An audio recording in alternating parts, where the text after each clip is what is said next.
اعوذ باللہ من الشیطان الرجیم، بسم اللہ الرحمن الرحیم۔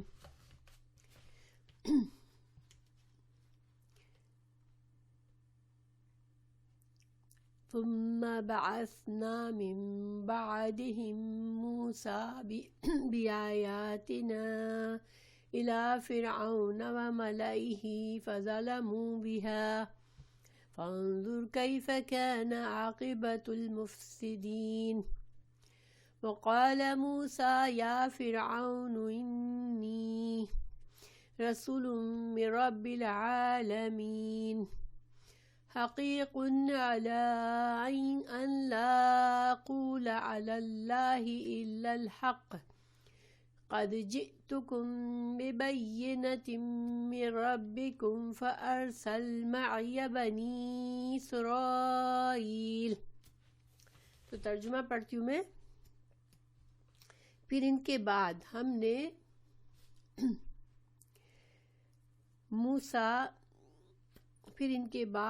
نے موسیٰ کو اپنی نشانیاں دے کے فرعون اور اس کے سرداروں کی طرف بھیجا،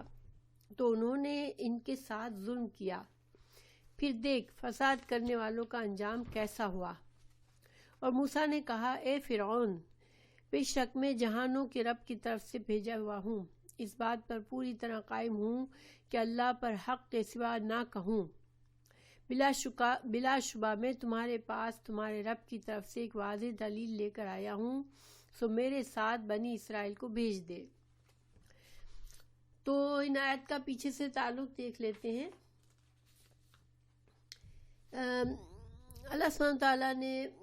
جیسے کہ ہم جانتے ہیں کہ سورہ اعراف مکی صورت ہے، اور یہ اس دور کی ہے جبکہ قریش کے ظلم بہت زیادہ، مکہ کے کافروں کے ظلم بہت زیادہ بڑھ چکے تھے،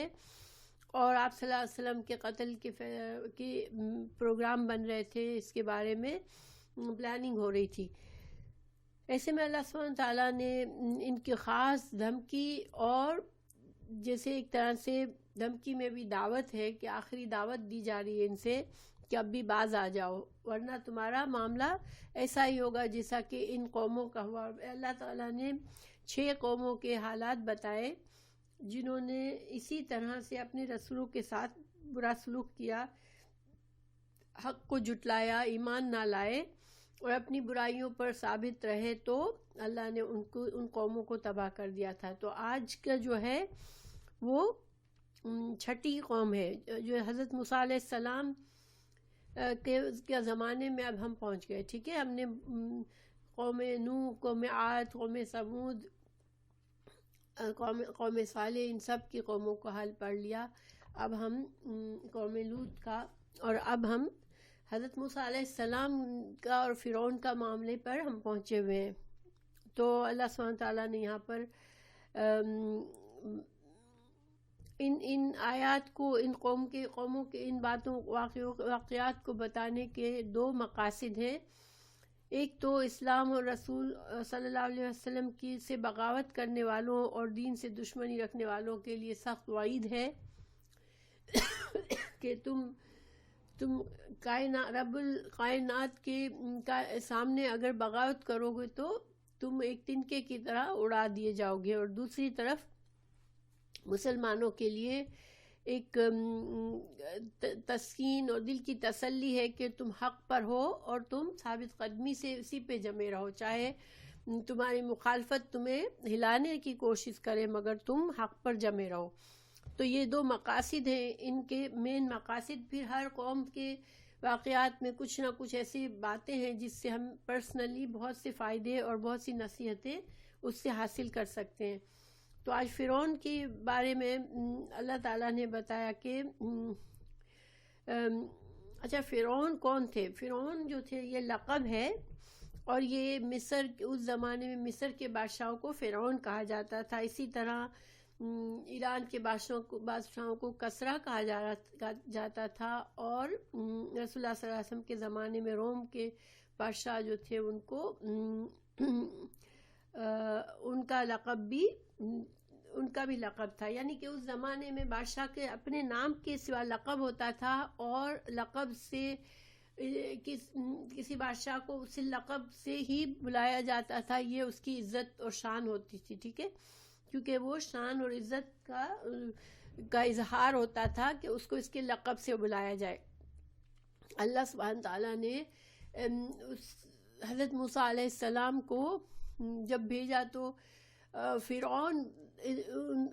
موسیٰ علیہ السلام اور ہارون علیہ السلام کو نصیحت کی کہ تم فرعون کے پاس جاؤ، وہ سرکش ہو گیا ہے اور اس سے تم نرمی سے بات کرنا۔ اور یہاں پر ہم دیکھتے ہیں کہ موسیٰ علیہ السلام نے بھی یا فرعون کہہ کر پکارا، وقال موسیٰ، اور کہا موسیٰ نے یا فرعون، اے فرعون، تو یعنی کہ اسی عزت سے اس کو مخاطب کیا جو کہ اس زمانے میں اس کی عزت دی جاتی تھی۔ یہاں پر ہمارے لیے سبق ہے سیکھنے کے لیے کہ دیکھیں اللہ سبحانہ تعالیٰ مختلف لوگوں کو، چاہے کافر ہو چاہے مسلمان ہو، جب اللہ سبحانہ تعالیٰ کسی کو کوئی رتبہ اور مقام دیتا ہے تو اس رتبے اور مقام کو اسی عزت کے ساتھ ریکوگنائز کرنا، اس کو اس لحاظ سے اس سے بات کرنا عزت سے، اس میں کوئی خرابی نہیں ہے۔ ہاں آف کورس مسلمان جو ہے جسے سجدہ نہیں کرتا، کسی اپنا سر نہیں جھکاتا کہ اللہ کے سوا کسی کے آگے، لیکن فرعون کے لقب کے ساتھ بلایا حضرت موسیٰ علیہ السلام نے، اس کو عزت سے بلایا، یا فرعون انی، بے شک میں، رسول ہوں، ایک رسول ہوں۔ ایک رسول کا معنی کہاں سے آیا؟ میں رسول ہوں، کہ یہ نکرہ ہے، تنوین، میں ایک رسول ہوں، من سے، رب العالمین، تمام جہانوں کا جو رب ہے اس کی طرف سے میں پیغمبر آیا ہوں، ایک رسول آیا ہوں، پیغام لے کر آیا ہوں۔ حقیق، مجھ پر یہ حق ہے، اعلیٰ، اس بات کا، ان کے، لا، نہ، اقولا، میں کہوں، علی اللہ، اللہ کے بارے میں، الا الحق، میں حق کے سوا اللہ کے بارے میں کچھ نہیں کہہ سکتا، مجھے یہ لازم ہے۔ کیوں لازم ہے؟ کیونکہ مجھے رب العالمین نے اپنا جب پیغمبر بنایا، مجھے اپنا نمائندہ بنایا، مجھے اپنا رسول بنایا، تو مجھے اللہ کی پہچان ہے، اللہ کی شان اور عظمت کا مجھے اندازہ ہے۔ تو جو رب اتنے شان اور عظمت والا ہے، اتنی قوت والا ہے، میں اس کے بارے میں کوئی جھوٹ بات نہیں کہہ سکتا۔ اور ظاہری بات ہے اس میں یہ مفہوم بھی ہے کہ رسول کبھی بھی اللہ پر جھوٹ بات نہیں کہتے، کیونکہ ان کو اللہ کی معرفت ہوتی ہے، ان کو پتہ ہوتا ہے کہ اللہ سبحانہ تعالیٰ سے کچھ چھپا ہوا نہیں ہوتا، اور وہ اللہ کی قدرت اور اللہ کی طاقت کو کب پہچانتے ہوتے ہیں۔ خود رسول اللہ صلی اللہ علیہ وسلم نے بھی فرمایا کہ میں تم سب سے زیادہ اللہ کی معرفت رکھتا ہوں، اور تم سب سے زیادہ تقوی میرے دل میں ہے، کیونکہ جب انسان کے دل میں اللہ کی معرفت جس حد تک ہوگی اتنا اس کو سمجھ آئے گی کہ یہ ذات، اللہ کی ذات جو ہے وہ اس کا حق کیا ہے کہ اس کو کتنی عظمت دی جائے یا اس کی کتنی قدر کی جائے۔ تو جاہل لوگ ہی اللہ کی قدر نہیں کرتے، ورنہ جو علماء، اللہ نے قرآن میں بھی فرمایا کہ علماء کو صحیح معنوں میں اللہ کا ڈر ہوتا ہے، کیونکہ جتنی انسان کو اللہ کی پہچان بڑھتی ہے اتنا زیادہ اس کو اللہ کی عظمت اور اللہ کی قدرت اور اللہ کی بڑائی اس کے دل میں ہوتی ہے، اور اسی حد تک وہ اسی طرح اپنے آپ کو اللہ کے سامنے بے بس اور عاجز بندہ سمجھتا ہے خود کو۔ تو اب اللہ کی پہچان ہم کو کہاں سے ہو سکتی ہے؟ وہ اللہ کے کلام سے ہو سکتی ہے۔ تو جتنا ہم اپنا اللہ کے کلام سے ہمارا تعلق مضبوط ہوگا، اتنا زیادہ ہمیں اللہ کا خوف، اللہ کا تقوی ہمارے دل میں بڑھے گا۔ تو حضرت موسیٰ علیہ السلام نے اسے بتایا کہ میں اللہ سے ڈرتا ہوں، میں اللہ کا تقوی ہے میرے دل میں اللہ کا بھیجا ہوا رسول ہوں، مجھے اللہ کی پہچان ہے، اس لیے میں کوئی جھوٹ بات نہیں کروں گا اللہ پر۔ تو قد، تحقیق، جئتکم، میں لایا ہوں تمہارے پاس، ببینۃ، ایک روشن نشانی، من ربکم،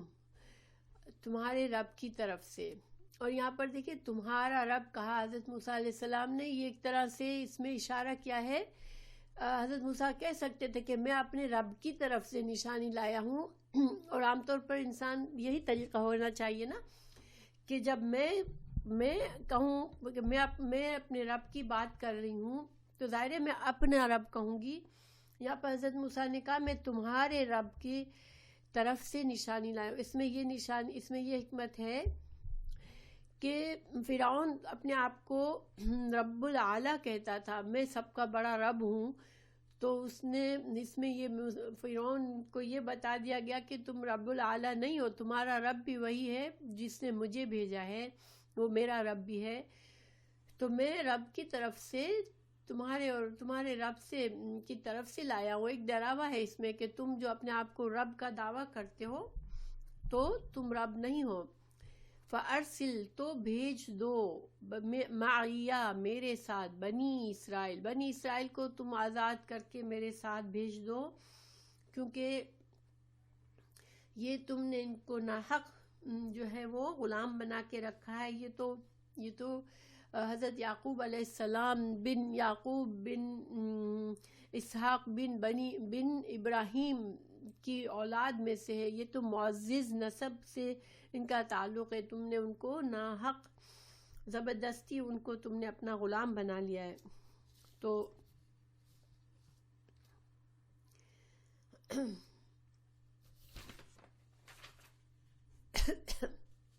آیت نمبر 5 پر ہے، 105 پر ہیں ہم. تو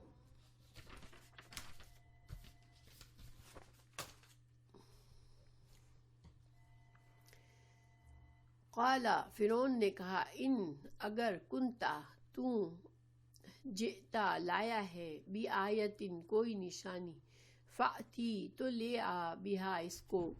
ان کنتا اگر ہے تو من الصادقین اگر سچوں میں سے. دیکھیں یہ انداز ہی اس کا بڑا جسے تکبر والا ہے کہ بجائے اس کے کہ وہ بات کو سمجھتا اس نے صاف یہی کہہ دیا کہ تو جھوٹا ہے، میں تم کو جھوٹا سمجھتا ہوں، تو تم اپنا کوئی نشانی بتاؤ، کوئی نشانی لائے ہو تو بتاؤ. تو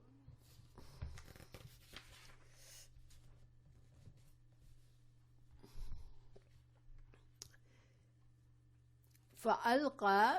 تو پھر ڈال دیا عصاہو موسیٰ علیہ السلام نے اپنا عصا ڈالا زمین پر. فَإِذَا تو پھر وہ ثعبان اژدہا تھا مبین کھلم کھلا ایک واضح طور پر ایک اژدہا بن گیا. اب یہ جو ہے اس کے بارے میں بہت سے مفسرین نے ذکر کیا. اژدہا جو ہوتا ہے وہ اس کا منہ بہت بڑا کھلتا ہے، اور یہ ثعبان میں مبالغہ ہے، بہت بڑا اژدہا. تو اس کے بارے میں مختلف علماء نے اس کی تفسیر کی ہے. حضرت عبداللہ بن عباس سے ہے کہ تب موسیٰ نے اپنی لاٹھی زمین پہ ڈال دی، کہ جب موسیٰ نے اپنی لاٹھی زمین پہ ڈالی تو وہ ایک ایسے زبردست سانپ کی شکل میں بدل گئی جو اپنا منہ کھولے ہوئے فوراً فرعون کی طرف لپک رہا تھا. فرعون نے جب یہ دیکھا کہ سانپ اس کی طرف آ رہا ہے تو وہ اپنے تخت سے نیچے اتر آیا اور موسیٰ علیہ السلام سے فریاد کرنے لگا کہ اسے مجھ سے روکو. تو موسیٰ نے اسے روک دیا.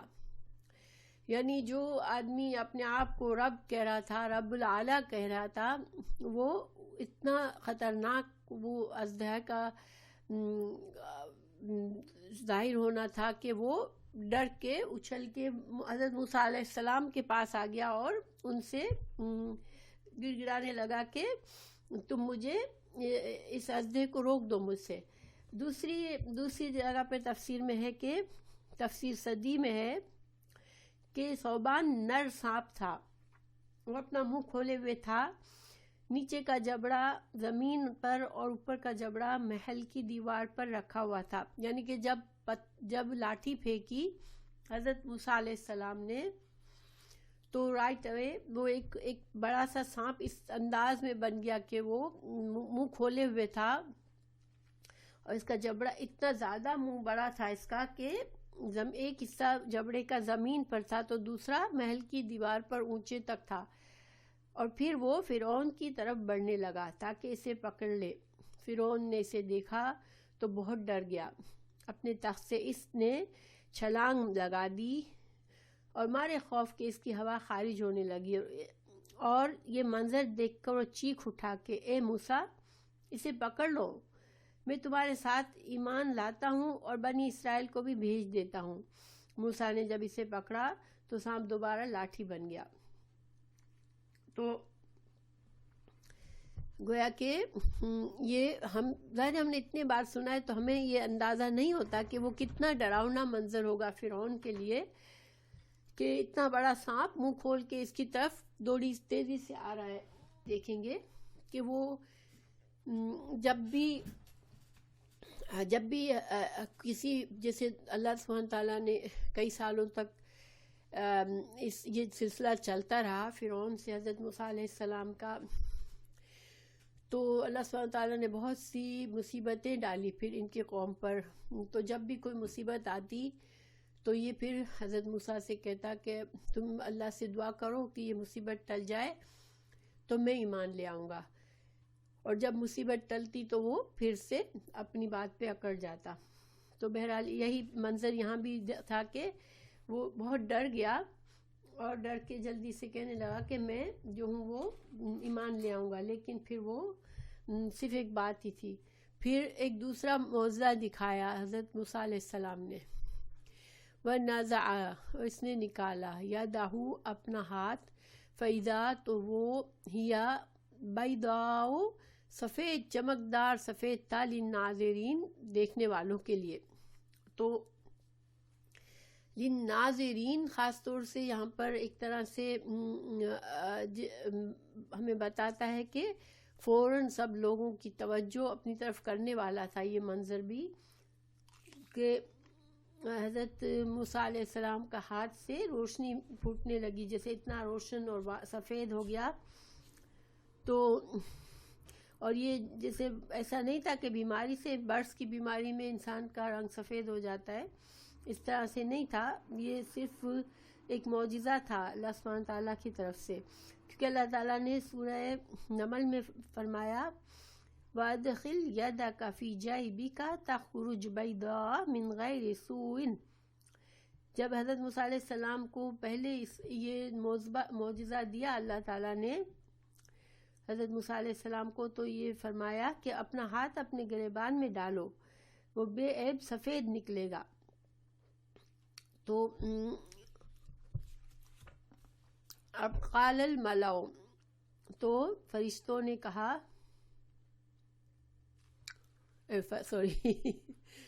قال الملأ، تو سرداروں نے کہا، من قومی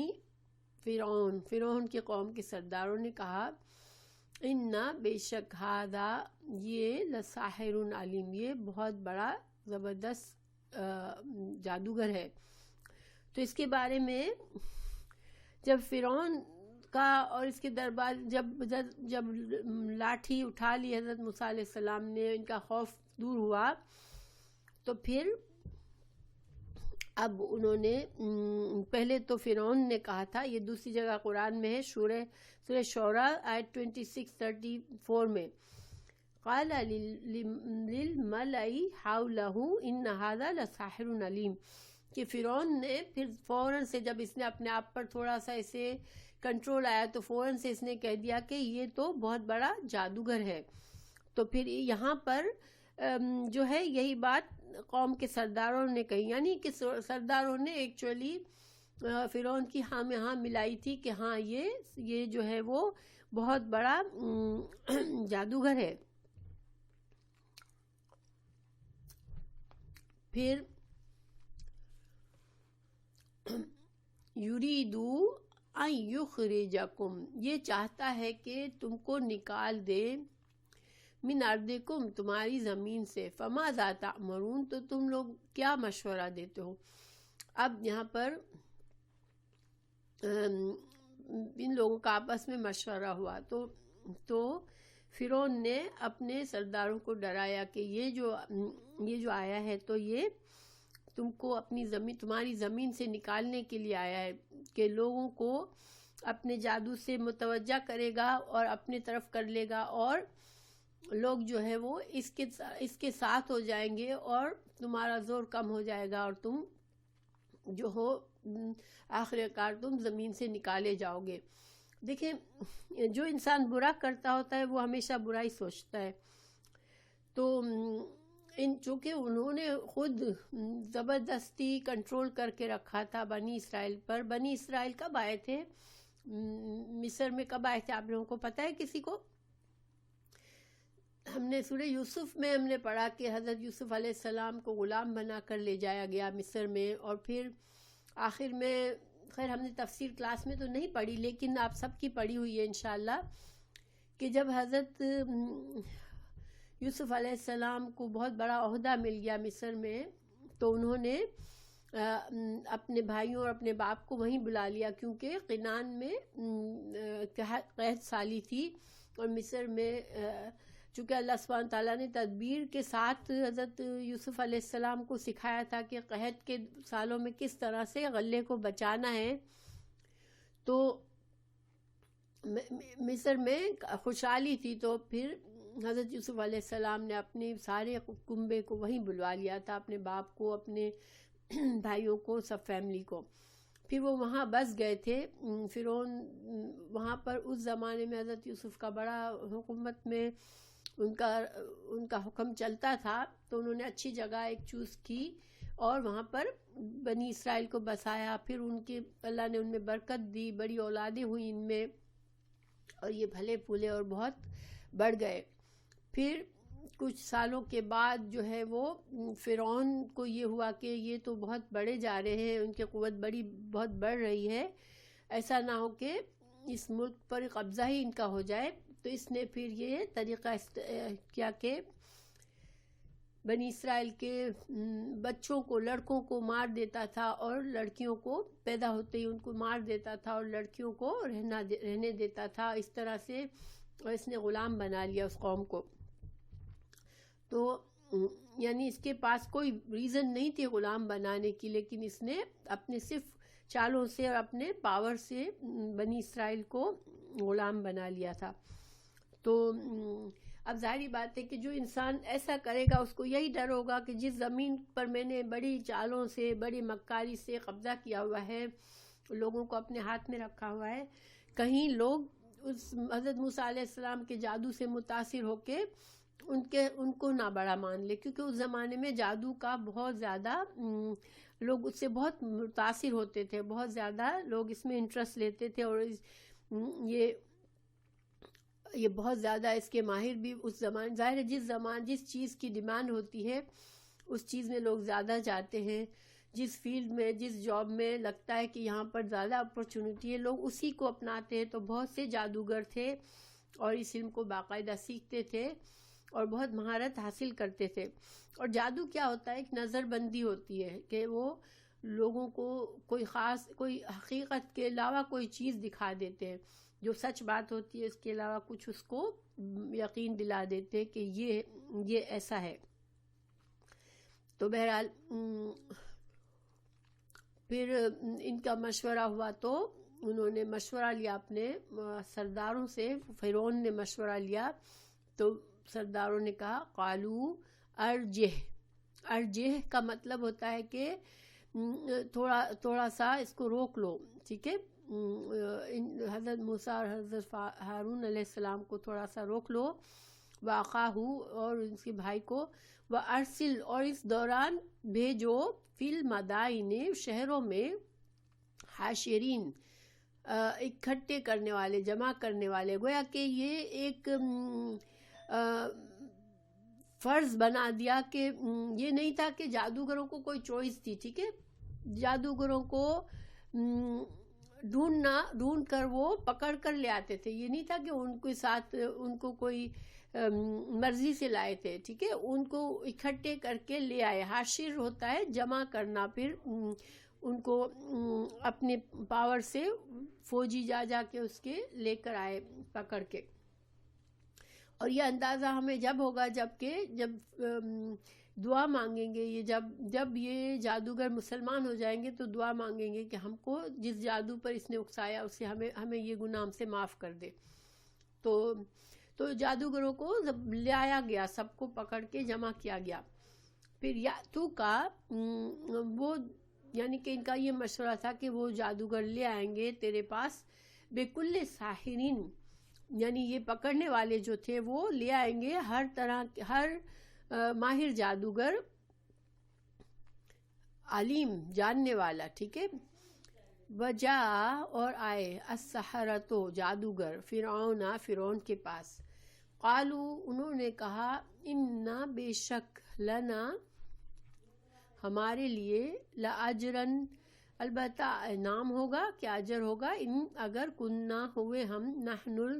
ہم الغالبین، ہم غلبہ پانے والے ہو جائیں.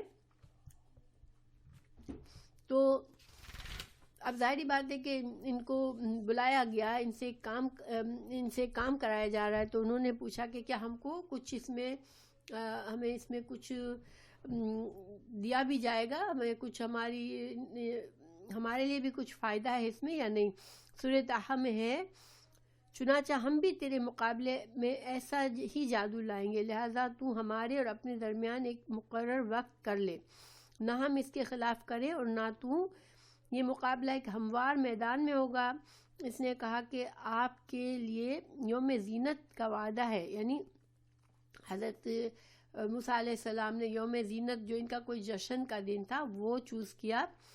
اور یہ لوگ دن چڑھے اکٹھے ہوئے ہو جائیں گے. چنانچہ فرعون لوٹ گیا اور اپنی ساری چالیں جمع کر کے دوبارہ میدان میں آیا.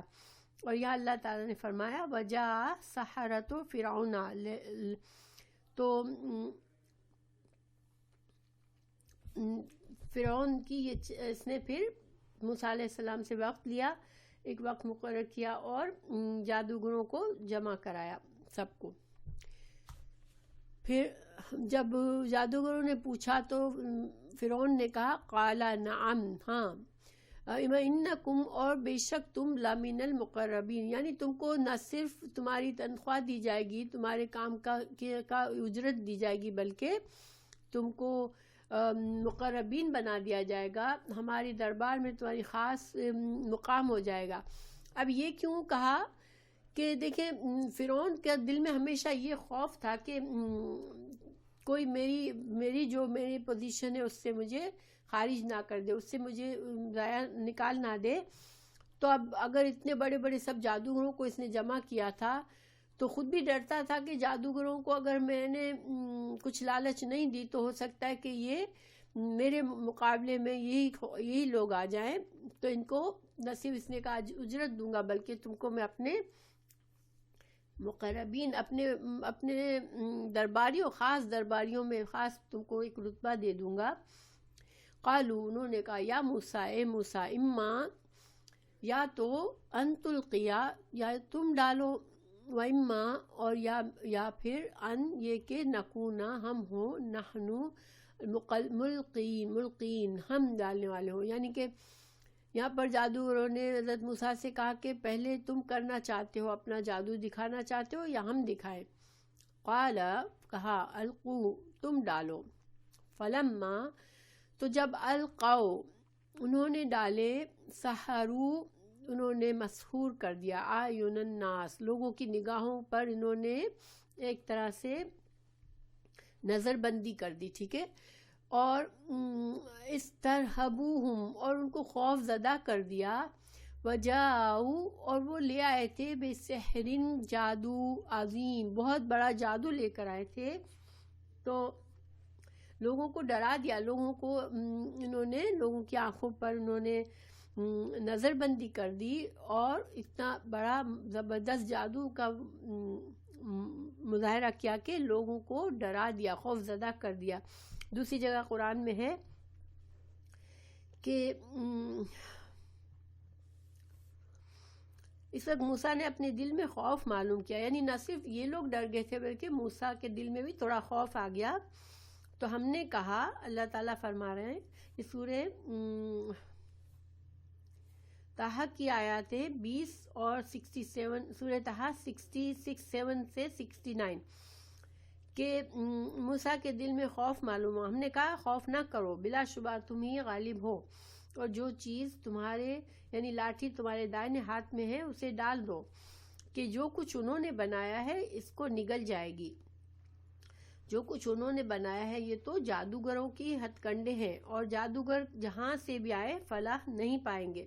تو اللہ تعالیٰ نے ایک طرح سے موسیٰ علیہ السلام کے دل کو تسلی دی اور ان کو کہا حکم دیا کہ آپ اپنا عصا ڈالو تو یہ ان کا جادو کو یہ ختم کر دے گی. حضرت سفیان بن عیینہ کہتے ہیں حضرت ابن عباس کی روایت سے بتایا ہے کہ جادوگر موٹی موٹی رسیاں اور لمبے لمبے لاٹھیاں لائے تھے.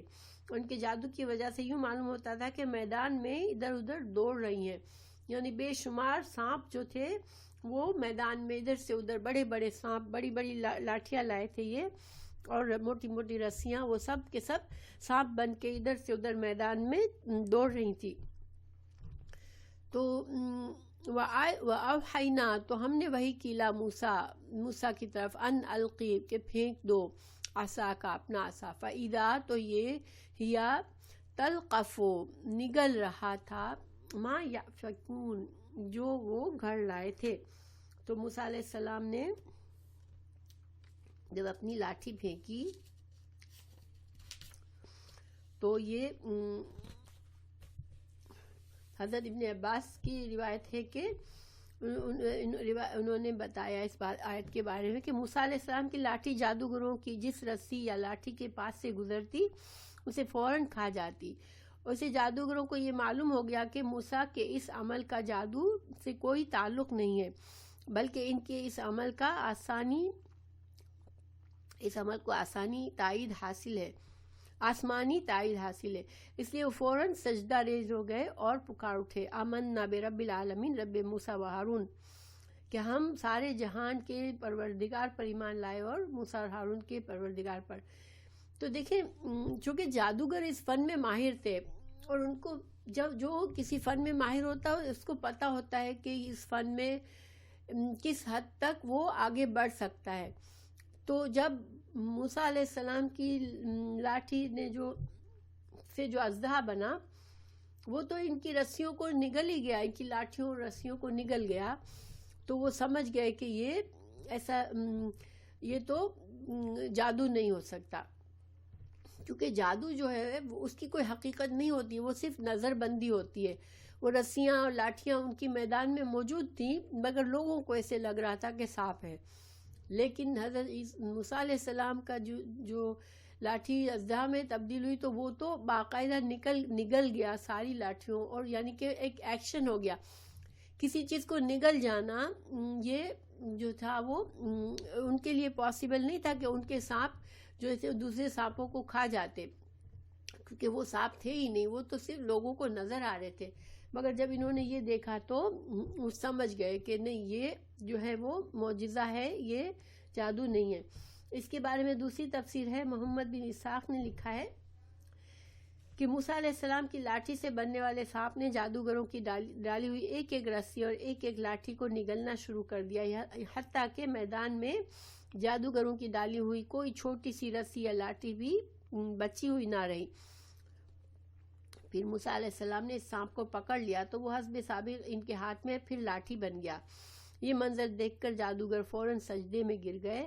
اور پکار اٹھے کہ ہم اللہ رب العالمین پر موسیٰ اور ہارون کا رب ہے اللہ ایمان لاتے ہیں کیونکہ موسیٰ علیہ السلام اگر جادوگر ہوتے تو وہ ہم پر کبھی بھی غالب نہ آتے. تو اسی طرح دوسری تفسیر اس کے بارے میں قاسم بن ابو برزہ کی کہ اللہ تعالیٰ نے موسیٰ کی طرف یہ وحی بھیج دی کہ تم اپنی لاٹھی کو ڈال دو. چنانچہ انہوں نے جب اپنی لاٹھی کو ڈالا تو ایک ایسا بہت بڑا اژدہا بن گیا جس نے اپنا منہ کھولا ہوا تھا اور جو جادوگروں کی ڈالی ہوئی تمام رسیاں اور لاٹھیاں کو نگل گیا. یہ منظر دیکھ کر تمام جادوگر سجدہ ریز ہو گئے. انہوں نے اپنے سروں کو سجدے میں اٹھایا تو انہوں نے جنت اور جہنم دونوں میں جہنم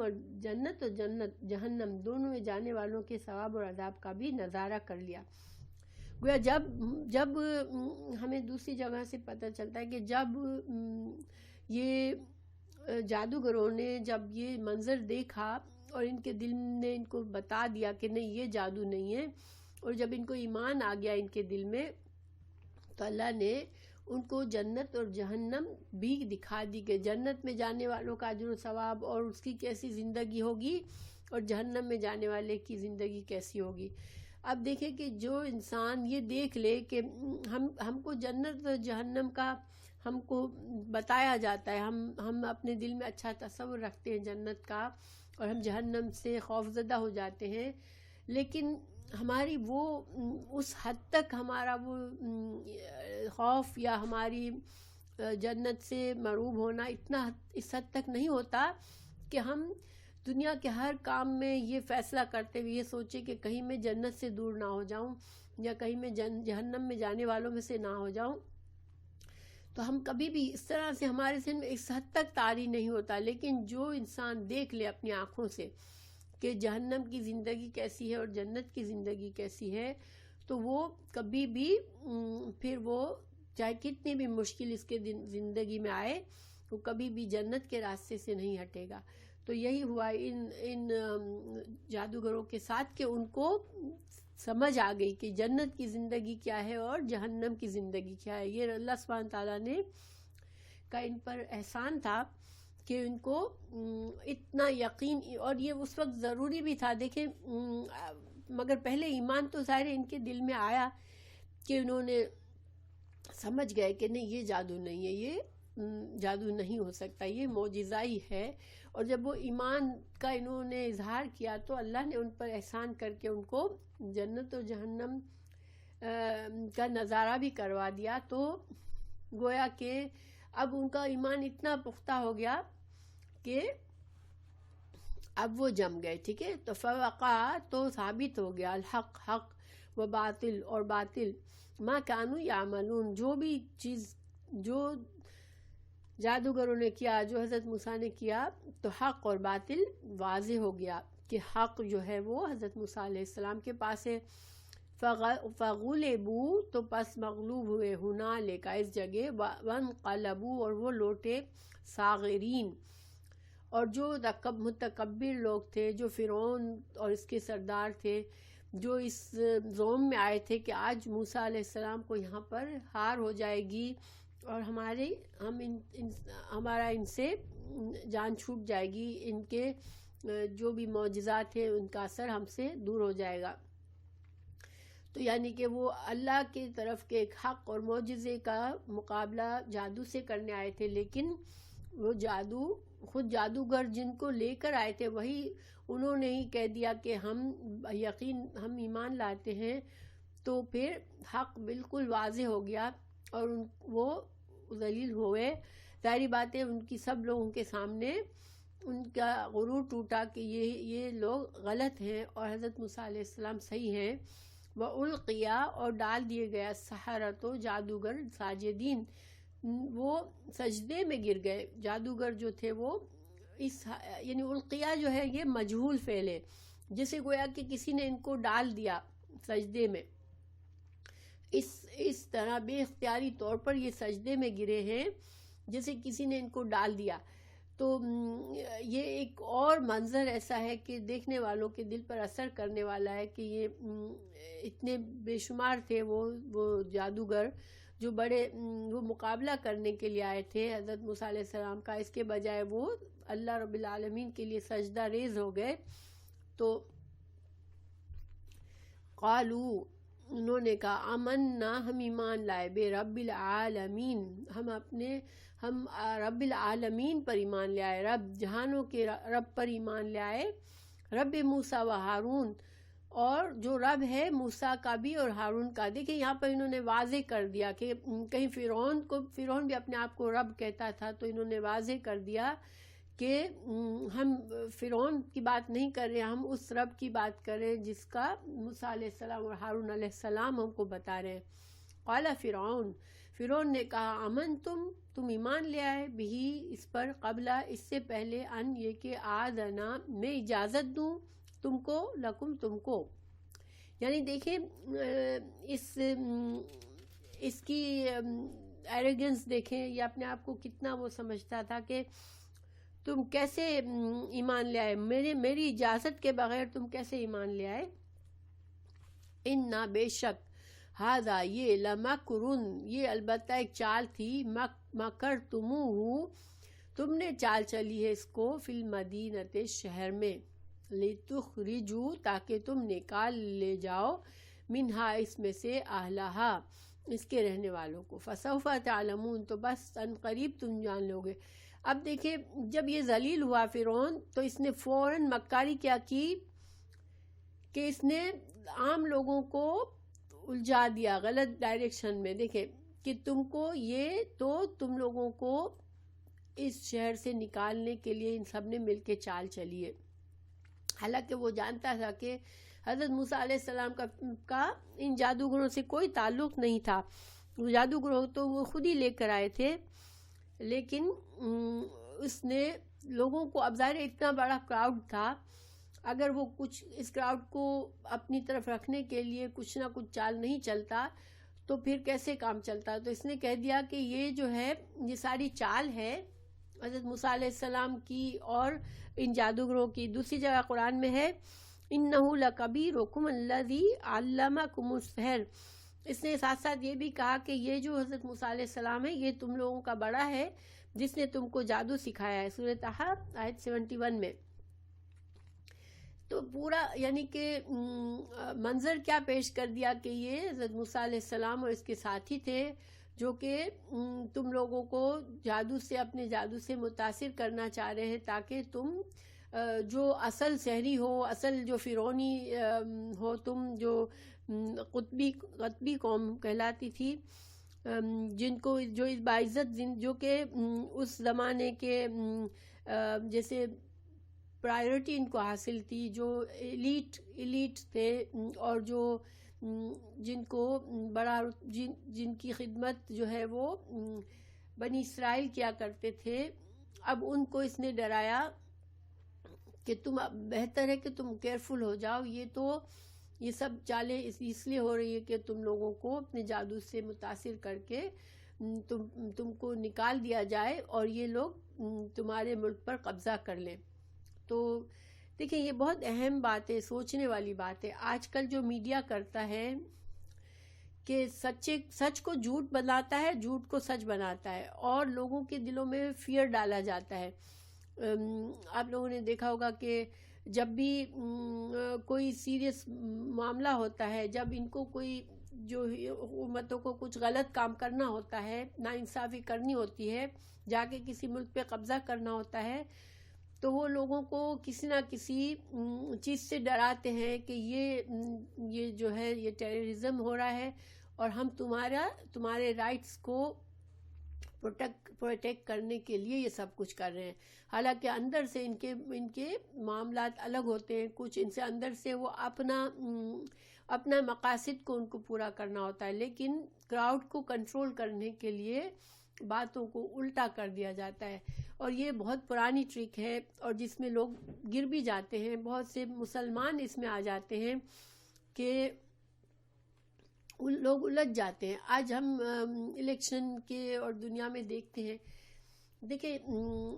یہ الیکشن بھی ہو رہا ہے، ڈیبیٹس ہو رہی ہیں، مگر کوئی چیز ایسی نہیں ہے جو ہمیں پتہ چلے کہ شہریوں کے لیے اصل میں کیا فائدہ ہوگا، کون سی گورنمنٹ کیا سوچ رہی ہے، کیا اخلاص ہے ان کے دلوں میں، کیا اس ملک کو بہتر بنانے کے طریقے ہیں۔ صرف ایک دوسرے کو پر چھوٹی چھوٹی باتیں لے کر وہ ایک دوسرے پر کیچڑ اچھال کر لوگوں کو اس میں ہی الجھا دیتے ہیں، تاکہ لوگ صرف وہ وقتی طور پر جو کس کی زبان زیادہ تیز چلتی ہے اس کے اثر میں آ جائے اور بڑے معاملات کو چھوڑ دیں۔ تو یہ آج کا طریقہ ہے، اور یہ پہلے بھی یہی تھا کہ جو بھی مکار لوگ ہوتے ہیں، مکار قسم کے جو لوگ ہوتے ہیں، وہ اپنی زبانوں کو قینچی کی طرح چلاتے ہیں اور وہ اپنی زبانوں سے لوگوں کو گمراہ کرتے ہیں، اور یہ میڈیا جو ہے وہ یہ بھی ایک سب سے بڑا ایول ہے اس زمانے کا، کہ بڑے بڑے کراؤڈ کو وہ غلط طرف ان کے دھیان کر دیتا ہے اور جو اصل چیزوں پہ دھیان رکھنا چاہیے اسے ہٹاتا ہے۔ اسی لیے آج ہم کو ضرورت ہے کہ ہم جو ہیں وہ اپنے قدموں کو مضبوط رکھیں اور قرآن کو اس طرح ہماری زندگی میں آئے، ہمارے ینگ لوگوں میں، کہ وہ حق کو حق پہچان سکے اور باطل کو باطل پہچان سکے انشاءاللہ. جبھی ہم لوگ آج مسلمانوں کو جتنے مسائل پیش آ رہے ہیں تو اس کی وجہ یہ ہے کہ میجورٹی جو ہے وہ صرف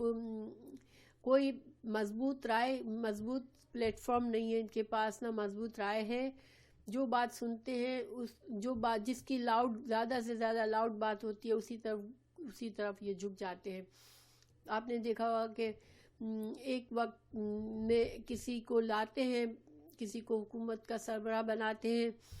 پھر دوسری وقت میجورٹی چھوٹی چھوٹی باتوں میں ان کو الجھ جاتے ہیں اور ایک افواہیں پھیل جاتی ہیں کہ اور خرابیاں اسی کی طرف دیکھ رہے ہوتے ہیں وہ کہ یہاں پر ہمارے لیے ہماری زندگی میں یہ نقصان آ گیا اس حکومت کی وجہ سے، ہم کو تھوڑا سا ہارڈ شپ برداشت کرنا پڑا اس حکومت کی وجہ سے، تو اب اس کو ختم کرو. تو اس طرح وہ کوئی اچھا انسان کبھی بھی آگے نہیں پہنچ سکتا اگر جب تک مسلمانوں میں یہ سمجھ نہیں ہوگی کہ حق کو حق پہچانے، باطل کو باطل پہچانے. ہمیں دعا بھی سکھائی گئی ہے، اللہم ارنا الحق الحق وارزقنا اتباعہ وارنا الباطل الباطل وارزقنا اجتنابہ. یہ بہت اہم دعا ہے کہ چیزیں جو بھی نظر آتی ہے ہمیشہ وہ نہیں ہوتی ہیں، انسان کو اس کے اندر دیکھنے کی عادت ہونی چاہیے اور اصل حقیقت کو سمجھنے کی حکمت چاہیے اس کو. بہرحال اب فرعون نے ان کو دھمکایا، لَأُقَطِّعَنَّ أَيْدِيَكُمْ، میں تمہارے ہاتھوں کو کاٹ دوں گا، وَأَرْجُلَكُمْ اور پاؤں کو، من خلاف یعنی خلاف سمت سے، یعنی کہ دائیں ہاتھ کے ساتھ بایاں پیر اور بائیں پیر کے ساتھ دائیں ہاتھ، اس طرح سے تم کو میں تمہارے ہاتھ پیر کاٹوں گا. ثم اصلبنکم، پھر میں تم کو سولی چڑھاؤں گا، اجمعین سب کے سب کو. اور یہ زیادہ سے زیادہ یہی دھمکی دے سکتا تھا کہ میں تمہاری جان لے لوں گا، تم پر عذاب کروں گا. قالو، انہوں نے کہا، انا بے شک ہم، ہم طرف ربنا ہمارے رب کی طرف، منقلبون ہم لوٹنے والے. یعنی اللہ نے ان کو اتنا ایمان دے دیا کہ انہوں نے کہہ دیا کہ مرنا تو ہے ہی، ہم کو تو مرنا ہے، یہ زندگی یہاں کی پرماننٹ ہے ہی نہیں، تو ہم تو ویسے ہی رب کی طرف پلٹنے والے ہیں. جب ہم کو رب پلٹائے گا ہم پلٹ جائیں گے. تو وما تنقمون، نہ تم ہم سے ناراض نہیں ہوئے، تم ہم پر جو غضب کر رہے ہو اس کی وجہ کیا ہے، منا ہم سے، اللہ سوائے اس وجہ سے کہ آمنا ہم ایمان لے آئے بھی آیات ربنا ہماری رب کے نشانیوں پر، لما جب کہ جات نہ ہمارے پاس آئی. یعنی ہم نے تمہارا کیا بگاڑا ہے، ہمارا تو صرف اور صرف جرم تمہارے نزدیک یہی ہے کہ ہم اپنے رب کی نشانیوں کو ہم نے دیکھ لیا اور ہم ایمان لے آئے. گویا کہ تم جو ہم پر یہ الزامات دے رہے ہو کہ ہم نے چالیں چلی ہیں، ہمارا مکر ہے، ہم تم کو نکالنا چاہ رہے ہیں، ہم اس ملک پر قبضہ کرنا چاہتے ہیں، تو تم تو جو کچھ بھی ہم پر الزامات لگاتے ہو، ہمارا اصل جو ہماری وجہ ہے جو تم ہم سے اتنے غضبناک ہو رہے ہو کہ ہم اپنے رب پر ایمان لے آئے ہیں. ربنا، پھر انہوں نے دعا کی، ربنا اے ہمارے رب، افرغ علینا ہم پر ڈال دے. افرغ جو ہے جیسے ہم ڈول بھر کے پانی کا ایک دم سے اپنے سر پر انڈیل لیں، اگر اس کو افریق کہا جاتا ہے، ٹھیک ہے. تو ہم پر تم انڈیل دے یا اللہ، تو ہم پر انڈیل دے، یعنی کثیر تعداد میں ہم پر، کثیر مقدار میں ہم پر صبر ڈال دے، صبرن وتوفنا، اور ہمیں تو فوت کر لے، مسلمین مسلمان بنا کر. تو یہاں پر دیکھیں سبحان اللہ، یہ ان کا ایمان اتنا بڑھ گیا کہ جب انہیں یقین بھی ہو گیا کہ یہ فرعون جو ہے وہ اب اتنا ظالم آدمی ہے، یہ ہمیں مار ڈالے گا، تو انہوں نے اللہ سے دعا کی کہ اللہ تو اتنا ہم پر صبر ڈال دے کہ ہم جمے رہیں، چاہے وہ ہم پر یہ ظلم کرے، ہمیں اذیتیں دے، ہم تو ایمان پر جمے رہیں. اور یا اللہ تو ہمیں فوت کرنا ہم اس حالت میں کہ ہم مسلمان ہوں، ہم کہیں اس کے ظلم و ستم سے اپنے ایمان سے نہ پھر جائیں. اور یہاں پر وفات کا لفظ انہوں نے استعمال کیا، موت کا نہیں کیا. موت جو ہے اس کا معنی ہوتا ہے ختم ہو جانا، ٹھیک ہے. موت جو ہے اس کو کہا جاتا ہے کہ انسان کوئی چیز فنا ہو گئی، ختم ہو گئی، ٹھیک ہے، مگر توفنا میں یہ نہیں شامل ہے کہ کسی چیز کا پورا لے جانا، بٹ اٹ ڈزنٹ مین کہ اب یہ ختم ہو گئی. یعنی کہ جب اسلام میں کا عقیدہ ہے کہ ہماری موت ہمارا خاتمہ نہیں ہے، ہماری موت صرف ٹرانزیشن ہے، ہم اس دنیا سے دوسری دنیا میں جانے والے ہیں. تو یہ ان کا ایمان، ان کا یقین تھا کہ ہم جو ہیں اس دنیا میں تو ہمیں مار بھی ڈالے گا ظلم کر کے،